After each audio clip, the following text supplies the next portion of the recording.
بسم اللہ الرحمن الرحیم۔ السلام علیکم ورحمۃ اللہ وبرکاتہ۔ بڑی تعداد میں لوگوں کے دل میں ایک بات یہ بیٹھی ہے کہ دن پہ دن حج مہنگا ہوتا جا رہا ہے اور ایسا لگتا ہے کہ جیسے لوگ نا امید ہونے لگے ہیں۔ میں بہت دنوں سے سوچ رہا تھا مگر مجھے لگا کہ نہیں، آج اپنے دل کی بات کہہ دی جائے۔ بہت غور سے سننے والی یہ بات ہے کہ اس بات کو دل و دماغ سے نکال دیجئے کہ حج مہنگا ہو گیا ہے۔ حج پیسے سے نہیں ہوتا، حج بلاوے سے، حج نصیب والوں کو کرنے کا موقع ملتا ہے۔ ایک نہیں، بے شمار لوگ ہم کانپور اور چونکہ ہم کانپور سے تعلق رکھتے ہیں، بے شمار لوگ کانپور، لکھنؤ یا آس پاس کے یا ہندوستان میں ایسے لوگ ہیں جن کے بارے میں کسی نے کبھی خوابوں میں بھی نہیں سوچا کہ یہ حج کر پائیں گے، اور الحمدللہ وہ حج کرائے گا۔ میں کسی غرور سے، کسی گھمنڈ سے نہیں کر رہا، اللہ مجھے معاف کرے۔ میرے ددھیال میں میرے والد، دادا، پردادا، میرے ددھیال میں ہم پہلے شخص ہیں جس نے حج کیا۔ کبھی سوچ بھی نہیں سکتے تھے، ہم 94 میں حج کیا تھا۔ آپ کے دل کو تسلی دینے کے لیے، دل پہ مرہم لگانے کے لیے آپ کو خالی یہ بات بتا رہے ہیں کہ جن لوگوں کے دل میں بھی یہ تمنا انگڑائیاں لے رہی ہے کہ کاش انہیں حج کی سعادت نصیب ہو، کاش حج کرنے کا موقع ملے، وہ اس بات کو دل میں بٹھا لیں کہ اگر 2-3 کام 4 کام ایسے ہیں جن کو آپ اپنی زندگی کا معمول بنا دیجئے، پیسے کی طرف نہ بھاگیے۔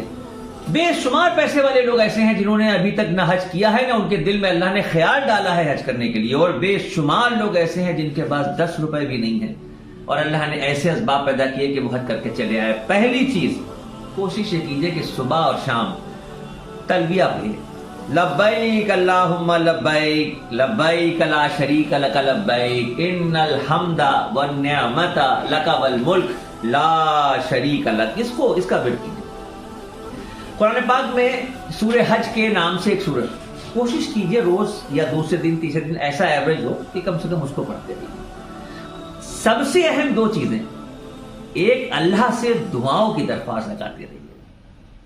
پکی بات بتا رہا ہوں آپ کو، الحمدللہ اللہ کے فضل و کرم سے میں نے عمرے اور حج کے 20 سفر کی۔ اب بھی بتائیں آپ کو کہ جب بھی میری واپسی ہوتی ہے مکہ شریف سے تو ہم غلاف کعبہ سے لپٹ کے یہ ضرور کہہ دیتے ہیں کہ پروردگار کچھ ریال ہم نے بچا لیے ہیں، کچھ کا انتظام آپ کرا دیجئے، اگلے بار کی عرضی لگا کے یہاں سے جا رہے ہیں۔ یعنی عاجزی سے، انکساری سے، نمازوں کے بعد تہجد کا اہتمام کیجئے، اس میں دعا کیجئے۔ اللہ غیب کی مدد کرتا ہے، کیونکہ وہ جسے چاہتا ہے اسے حج پہ بلاتا ہے۔